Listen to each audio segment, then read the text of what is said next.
I want to look at Andrew Marvell's A Dialogue Between the Soul and the Body.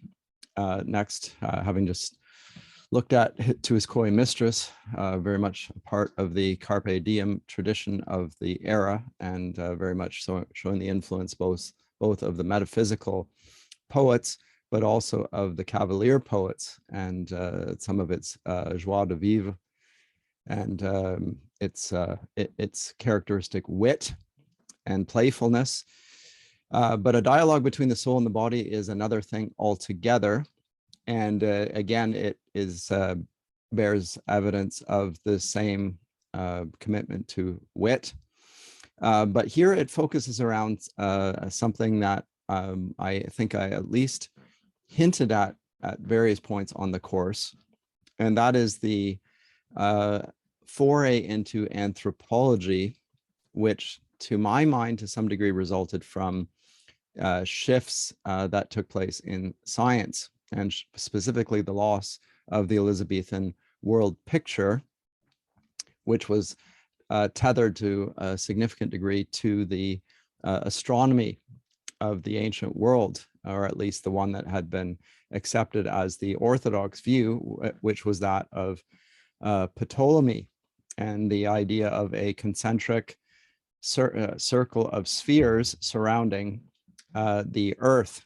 So it was geocentric, a geocentric cosmology, and it was very harmonious. It had 7 spheres and so forth, 7 spheres surrounding the Earth, and then outside of those spheres, the 8th, 9th, and 10th, which were posited to be, crystalline spheres, and the 10th was the primum mobile, the prime mover, and then the kingdom of heaven outside of all that, outside the created order, outside of space and time. Where do you put something that's outside space and time? Well, in terms of a spatial temporal location, it's impossible, but they do their best by simply sticking it outside of the model, which makes perfect sense. If you can't depict it because it is not bound by conditions of space and time, you stick it outside.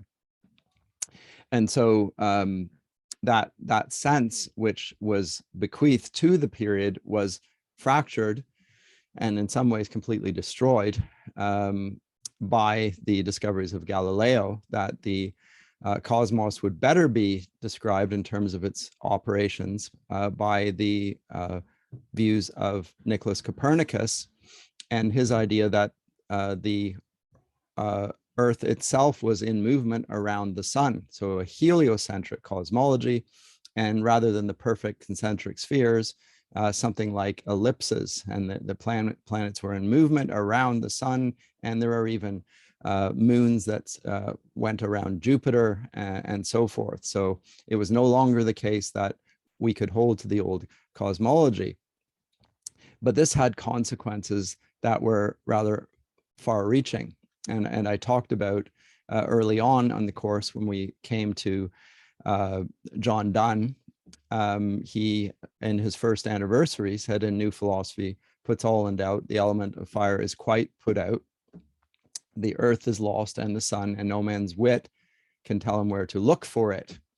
Because, of course, everything has been disrupted by this. Now, it's not just in terms of what we see. What we see with our physical eye is that the sun rises and the sun sets every day. So it appears that the sun is moving. Well, according to the new cosmology, the sun is not in fact moving. We are moving, but we have no sense in terms of our physical senses that that is the case. And so the new philosophy and the new cosmology cause a significant shift in our self-awareness and our understanding of how bodies operate and how they relate to the world around us. And furthermore, how our ability to discern truth through our senses is going to be rather given credibility even. And so there's a significant movement of skepticism in the period, a rediscovery of the works of Sextus Empiricus, which the scholar Richard Popkin testifies to. And in this period, skepticism and questioning of whether we can trust our senses becomes more and more prominent. And that pushes over, the consequences of it are there already, seen by Donne. because this will have consequences that go over into politics and go into familial relations and so forth, because of course, hierarchy and degree and order are themselves being questioned by this shift in cosmology. But Descartes, we specifically associate with the new philosophy, and his treatise on that, in which he launched his famous method of doubt, the dubito ergo sum, or which is that I doubt. He's certain of the fact that he's doubting. This method of doubt is launched precisely because of the lack of certitude about what things that he formerly was certain of. I talked about this already. And so he wanted to found his new philosophy on something of which he could be certain. And the thing about which he could be certain was the fact that he was doubting, and therefore if he was doubting, that he was thinking. And so then he came up with the famous phrase, which has been echoed thereafter, cogito ergo sum. And that was because of the res cogitans at the center of this, the thinking thing. This word res, this thinking thing at the center of it all was the center of Descartes' philosophy. And from that fact that he was thinking, he could also, he says, imagine or understand or readily conceive of a being infinitely superior to him, and therefore that God exists. But note that God existed only as a secondary consequences of the certitude of the fact that he was conscious and could think for himself. That will have all sorts of consequences in terms of later philosophical developments, in terms of the development of skepticism in the areas of the arts, the 7 liberal arts, which were connected to the 7 spheres and so forth, the credibility given to the ancient teachers on this, whether they were scripture or whether they were scientists or philosophers. But it also played out in terms of how we are to understand human nature even. It's one thing to say that we know that we are thinking. The problem, however, is not simply to determine that we're thinking, but how does this thinking thing, this res cogitans, relate to the body? Because although I know that I am thinking, because I can simply observe that in my own internal mental processes, I am still nonetheless having to establish the certitude of other things. And one of those other things that about which I need to establish certitude is that of my very own body. And so we end up with what later gets called the mind-body problem, which Descartes articulates and presents as a problem in the way the ancient world did not. Now, the ancient world was also the subject of a sort of a mind-body dualism, and conceived of the mind and body as separate entities, and to some degree in antipathy to one another. So let me give a little synopsis that C.S. Lewis presented to us on this subject. Lewis writes that man has held 3 views of his body, historically speaking. First, there is that of those ascetic pagans who called it the prison or the tomb of the soul. This is the one we observe in scripture, that which Virgil would have held in the ancient, whether they were Stoics or skeptics or even hedonists of the ancient world, they would have held to this view. So that was the ancient ascetic pagans, and also of Christians like Fisher, he says, to whom it was a sack of dung, food for worms, filthy, shameful, a source of nothing but temptation to bad men and humiliation to good ones. Then, and now he's commenting on his own day, and he's commenting on Romanticism and its legacy. There are those neo-pagans. They seldom know Greek, he says, the nudists and the sufferers from dark gods, to whom the body is glorious. But thirdly, we have the view which St. Francis expressed by calling his body brother ass. All 3 may be, I'm not sure, defensible, but give me St. Francis for my money. And he refers to it as brother ass because it's a donkey. He says that nobody can revere or hate a donkey. It's useful, it's sturdy, it's obstinate, it's patient, it's lovable, it's infuriating. Sometimes you need to give it a stick. Sometimes you need to give it a carrot. It's pathetic, it's absurdly beautiful. That's the view that St. Francis of Assisi articulated in relation to his own body. That is something that Lewis will hold to. Now, Descartes, when he comes along and talks about his body in terms of a res extensa, sees this as an extension of the thing that he is, but the actual link between the mind and the body is unclear. And this is very problematic, and it's one that philosophers thereafter have had to wrestle with. But the distinctiveness of the mind and the body has held since Descartes' time and held since the ancient world, which should lead us to conclude that it is a valid distinction and one that we ought to hold to ourselves. So we ought not to be like contemporary materialists that believe that the mind and the brain are coextensive, one and the same thing, and that we can solve mental problems or psychic problems simply by biochemical means. If we did that, we would have we would conclude that thinking was an epiphenomenological thing, that it was just the appearance of thinking. It was a chemical feeling. But and it would also mean that thinking was impossible, and that reason was invalid, that it was compromised by the fact that we are embodied beings. No, Descartes is not going to accept that. Descartes, in the rationalist tradition, is going to assert that there is a legitimacy to reasoning. And he is going to assert how it operates in his own first philosophy.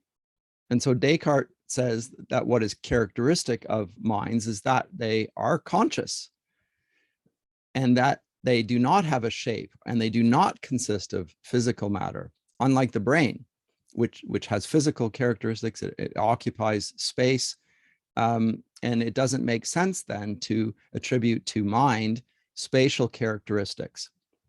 Whereas our bodies do operate in space, our minds don't. And it's very straightforward to assign linear dimensions and locations to bodies, and brains being part of bodies. So very straightforward distinction between a physical entity and a immaterial entity. And so I think this is very important, but it still doesn't articulate the relation between mind and body. And it doesn't articulate some of the consequences of this distinction between mind and body. But Marvell's little delightful poem, the dialogue between soul and body, does touch on them, and it does so in a rather humorous way. Let me turn to that now. Actually, before I do that, let me say one final thing. The implications of the loss of the Ptolemaic cosmology are often talked in terms of this shift, and to some degree I've said that myself, of this shift from one cosmology to the next. And the problem with talking about that is it suggests that there's a sudden, immediate, wholehearted abandonment of one system and an embrace of the other. And that's simply not how it operates. It's a slow shift, and the consequences of it are played out over the course of not just a year or two, or even a few decades, as in Descartes' Anthropology, but even in terms of the sciences. And a case in point here is the great scientist Sir Isaac Newton, because Newton, based on his understanding of optics, and he gets this from Francis Kepler. Kepler approaches optics by breaking the organic reality down into ultimately real, and that is material units. And he develops a geometric theory of lenses. And one of the things Descartes himself does is he forays into a new way of doing geometry. And he provides a mathematical account of Galileo's telescope. Well, Newton builds on that, and he passes white light through a prism, as many of you would have done in your physics classes, I assume, in high school. And what he observes is that the lights fan out into a rainbow, and he attributes to that rainbow 7 colors. 7 colors. Let me put a little screenshot up here not that you wouldn't be able to envisage them themselves, but these are the 7 colors: red, orange, yellow, green, blue, indigo, and violet. And he does this through quantitative means, again, in accordance with the material, observable way in which modern science will progress thereafter. But note that when it does so, he attributes to it 7 colors. Why 7? Not necessarily, and I think actually not because he observes 7 colors, but because he thinks that there is an analogy between color and the notes of the musical scale. And it's a very interesting thing to observe. And there's no justification for that aside from his holding on to the Ptolemaic cosmology in his mind. Remember, there are 7 liberal arts, there are 7 notes of the scale, there are 7 orders of the angels, there are the 7 planets, etc., etc. So he is still making appeal in his scientific observations to a pre-existent way of understanding and interpreting what he sees, which is itself a very interesting thing. So just by the by, I thought it's worthy of making that comment and observation to you. But let me go to the dialogue between soul and body. Let me read it. It's a very witty exchange. And let me put it up on the screen here. I'll read it, and then we'll make it just a few comments here. So as I say, a dialogue between soul and body.